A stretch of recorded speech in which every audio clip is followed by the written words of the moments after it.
அனைத்திந்திய அண்ணா திராவிட முன்னேற்ற கழகத்தில் இருந்து எடப்பாடி பழனிசாமி அவர்களால் பன்னீர்செல்வம் அவர்கள் நீக்கப்பட்டதாக இத்தனை நாட்களாக கூறிக்கொண்டிருக்கக்கூடிய நிலையில் பன்னீர்செல்வம் அவர்களுக்கு கொடுக்கின்ற ஆதரவுகளும் மரியாதையும் இன்றும் குறையவில்லை அதிமுகவின் தொண்டர்கள் மத்தியில்.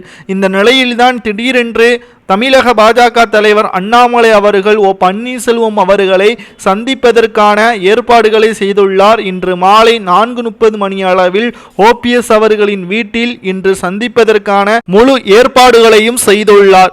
பன்னீர்செல்வம் அவர்கள் அனைத்திந்திய அண்ணா திராவிட முன்னேற்ற கழகத்தின் தொண்டர்களை மீட்கக்கூடிய உரிமை குழு என்ற போராட்டத்தையும் தொடர்ச்சியாக நடத்தி வரக்கூடிய நிலையில் இன்று வரை பன்னீர்செல்வம் அவர்கள் பிரதமர் மோடி தான் தற்பொழுது மீண்டும் 2024 நாடாளுமன்ற தேர்தலில் வெற்றியடைவார், இந்தியா கூட்டணி என்பது நிறைம்பாத குடம் என்றும் தற்பொழுது கூறியுள்ளார். வருகின்ற நாடாளுமன்ற தேர்தலில் இரட்டை இலை சின்னத்தை பன்னீர்செல்வம் அவர்கள் பயன்படுத்தக்கூடாது என்று வழக்கு நிலுவையில் இருக்கக்கூடிய நிலையில் எனது ஆதரவாளர்கள் இரட்டை இலை சின்னத்தை பயன்படுத்தலாம் என்றும் கூறியுள்ளார். ஆனால் தனது மகன் ரவீந்திரநாத் அவர்கள் இரட்டை இலை சின்னத்தில் போட்டியிடுவாரா என்பது ஒரு கேள்விக்குறியாகத்தான் அமைந்திருக்கிறது. தேனியில் போட்டியிடுவாரா என்று நாம் பார்க்கும் பொழுது தற்பொழுது தேனியின் எம்பியாக இருக்கக்கூடிய ரவீந்திரநாத் அவர்கள் மீண்டும் அதே தொகுதியில் இரட்டை இலை சின்னத்தில் போட்டியிட்டால் வெற்றி நிச்சயம். ஆனால் வேறு இரட்டை இலை சின்னம் அல்லாது வேறு சின்னத்தில் போட்டியிட்டால் சந்தேகம்தான் என்ற கருத்தில் கொண்டு தற்பொழுது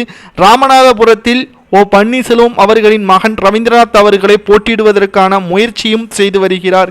நிச்சயமாக 2024 நாடாளுமன்ற தேர்தலில் பாஜக வெற்றியடைந்தால், ராமநாதபுரத்தில் OPS அவர்களின் மகன் ரவீந்திரநாத் அவர்கள் வெற்றியடைந்தால் மத்திய அமைச்சர் பதவி நிச்சயமாக வழங்கப்படும் என்று அண்ணாமலை அவர்கள் கூறியுள்ளதாகவும் வைத்திலிங்கம் அவர்கள் தற்பொழுது தகவல் ஒன்றை தெரிவித்திருக்கிறார். இதை உறுதிப்படுத்துவதற்காகத்தான் இந்த சந்திப்பு என்றும் கூறப்படுகிறது.